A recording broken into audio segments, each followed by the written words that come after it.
Hello, Mr. Vessel here, and today what we're going to look at is the 2011 problem number 3 from the AP Statistics exam.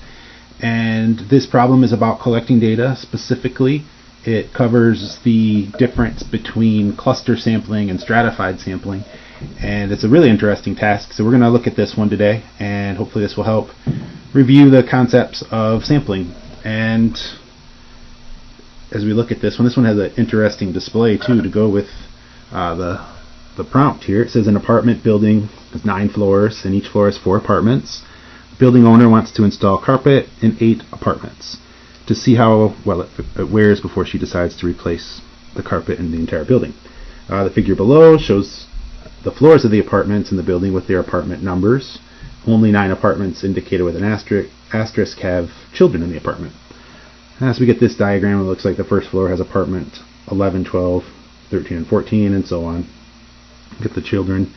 And then this one is part A down here. For convenience, the apartment owner wants to use a cluster sampling method in which floors are clusters. So we're told what the clusters are here, and that's how we're going to select our 8 apartments. So describe a process for randomly selecting 8 different apartments using this method. And what's important to remember about clustering is that in a cluster sample we have these subgroups. In this case our subgroups are the floors. So we got these 9 subgroups, and whenever I grab a random sample I need to sample everything in that cluster. So in this particular case, if I need 8 apartments, basically what I want to be able to describe is selecting a floor at random, and then I have to carpet everything on that floor. And there's a lot of ways to do this actually. Some things that are really important to remind yourself of. You want to, if you describe a method that has the possibility of a duplicate sample, then you need to make sure that you throw that part out. Or maybe you create a way to select these 8 apartments, or sorry, these 2 floors basically, without any issue with any duplication. So it's really up to you in order to do these. I'm going to choose a method that I think a lot of students like. It's the hat method, and in this case we don't get to choose the floors, but when it says describe a process, this describing a process has to be detailed enough so that somebody could take this plan or this process and do that themselves and get 8 apartments as well. So that's kind of the litmus test for full credit on these, is that if you just had these steps here, could somebody execute it and find their sample of 8 different apartments? So I think with part A, I'm going to begin by saying, it says the floors of the clusters. So let's use write the numbers 1 through 9 on a slip of paper, and these represent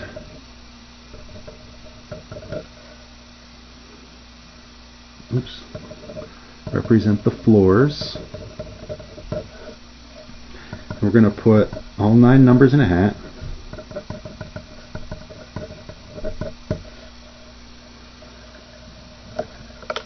And what we'll do is we'll select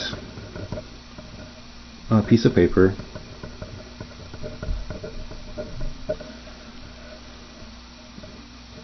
and use that number floor to carpet every apartment. This is really important when describing this cluster method on that floor. What the grader needs to know that you know is that when you do a cluster and you get your sample, every item in that cluster needs to be sampled. So that's the part here. A lot of times students will leave this out. We're going to get that piece of paper, we'll use that number floor to carpet every apartment on that floor. And then we're going to repeat this. We're going to do this again. We're going to select another number from the hat,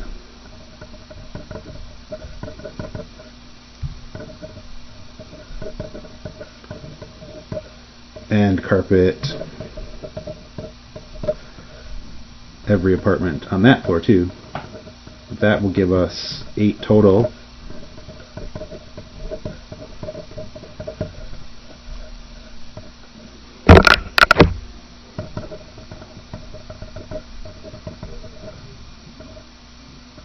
This will give us 8 apartments.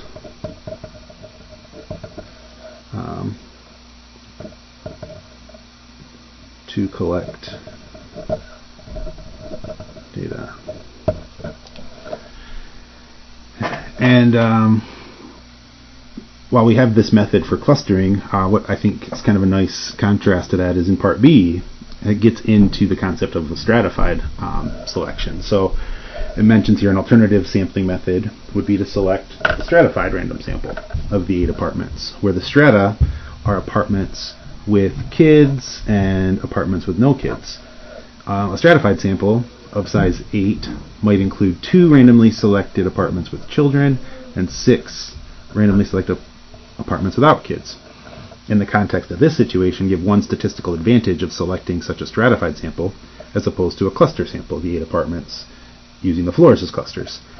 Well, with part A, one of the big benefit with this one, part A is probably going to be a much more efficient method for carpeting a couple of floors here.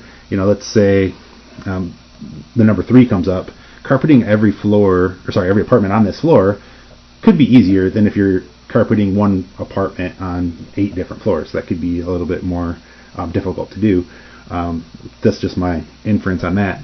But what is really important about this particular setup is there are some specific floors that don't have asterisks at all. And take 3 for example. So the 3rd floor, 4th floor, and 6th floor are floors that don't have any kids on them. So it's possible in this clustering method that you might get floor 3 and floor 6, and then you go and you carpet those 8 apartments, and then the carpets hold up really, really well, and then you decide to make a decision based off of the sample that this carpet works really well. We're just going to carpet everything in the building, and that might be a bad decision because of the impact that children might have on carpet. So that's why this second part is down here, and it's really asking us to. It doesn't say to actually do the stratified sample. It doesn't say to describe it again. It says we're going to do this in the context to give one advantage of selecting such a stratified sample as opposed to a cluster. So we got to be able to say why it's better to stratify, and that has to be related to the what they're going to measure. And then the other thing is it can't be there in the cluster sample. So when we describe this thing, in order to get full credit, we got to say that advantage, and then we got to say why that's not there for the cluster. So try to capture all that I just mentioned into a couple of sentences here. So with part B, and another thing that I have to mention too about stratifying, like when you create subgroups like clustering, or when you create the clustering by floors, and when you create subgroups, say by kids, not kids, we could go through and kind of circle our apartments here, the ones that have kids in them. It is a different way to go collect your sample, but the goal of any sample is really to get a good representation of your population. So if we have these blue numbers here that are 11, 22, and so on, the ones with kids on them, if we just grab 2 from that group, that's going to guarantee 2 of our sample apartments are going to have kids in them, where the other, whatever's left over, won't have kids. We can take 6 from that. So what we want to really mention here is that the stratification of kids, no kids, if we think that kids have an impact on carpet, then we want to use something like this. So if children impact how well carpet holds up,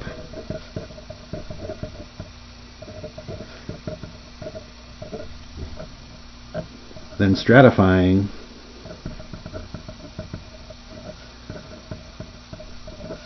based on children, no children,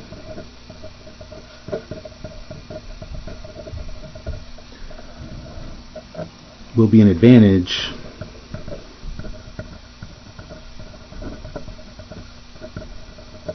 over clustering by floors.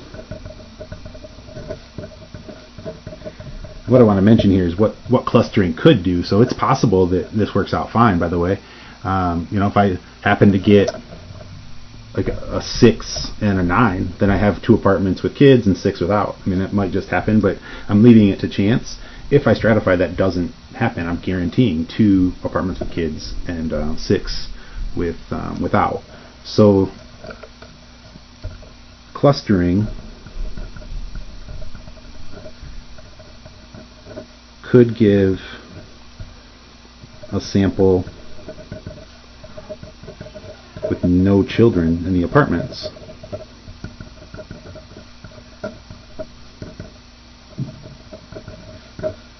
For example, I guess there's only a couple of possibilities. 3rd, 4th, 3rd, 6th, or 4th, 6th. I guess that's it. And stratifying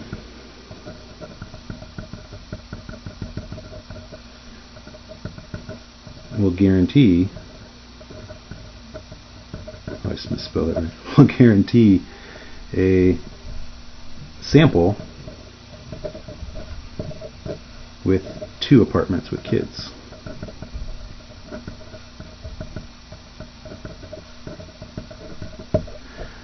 And the real important part about getting full credit for this is, what's my advantage, right? Give one statistical advantage. I'll be able to tell if this apartment works better with kids or without kids. So that's the advantage that you're going to be guaranteeing with stratifying that's just not quite there with clustering. So if you're leaving clustering up to chance, maybe the benefit of clustering, it could be quicker perhaps to get your sample down and to carpet the same number of floors on each apartment.